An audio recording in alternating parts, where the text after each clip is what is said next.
दरभंगा जयनगर के बीच रेल विद्युतीकरण कार्य शुरू, दौड़ेगी इलेक्ट्रिक इंजन, बढ़ेगी ट्रेनों की गति। दरभंगा समस्तीपुर, दरभंगा रक्सौल और दरभंगा जयनगर के लिए घोषित विद्युतीकरण कार्य के तहत बड़ी खबर आई है। इसके तहत जयनगर दरभंगा के बीच इलेक्ट्रिफिकेशन को अंजाम दिया जाना है।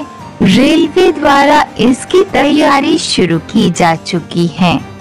इसके बाद जल्द ही दरभंगा समस्तीपुर के बीच रेल दोहरीकरण के साथ विद्युतीकरण का काम शुरू किया जाएगा।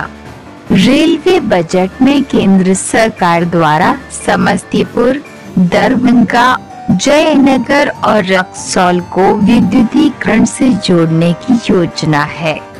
इसको लेकर समस्तीपुर रेल मंडल विद्युत सहायक अभियंता की ओर से कार्य शुरू किया गया है। मालूम हो कि इस खंड पर विद्युतीकरण का कार्य दिल्ली की SIPS दिल्ली को करना है। दरभंगा जंक्शन की बात करें तो इससे 68 किमी लंबे दरभंगा से जयनगर खंड जुड़ा है। वहीं समस्तीपुर से भाया दरभंगा सीतामढ़ी रक्सौल तक 188 किमी लंबे खंड मौजूद है। रेलवे ने इसके लिए विद्युतीकरण का प्रपोजल रेलवे बोर्ड को भेजा था, जिसके बाद इसे बजट में शामिल किया गया था।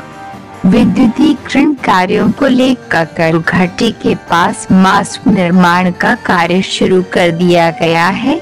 जल्द ही कई और मास्ट को तैयार किया जाना है। इस योजना को धरातल पर उतारने के लिए ट्रैक व प्लेटफॉर्मों का फिर से निर्माण होगा। मालूम हो कि विद्युतीकरण से रेलवे को और यात्रियों को सीधा लाभ होगा।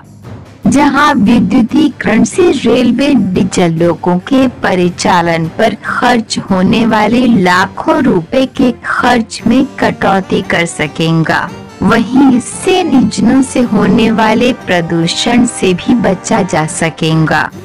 वहीं यात्रियों की बात करें तो इलेक्ट्रिक इंजनों के परिचालन से ट्रेनों की रफ्तार बढ़ेगी, जिससे यात्रा के समय में कमी आएगी।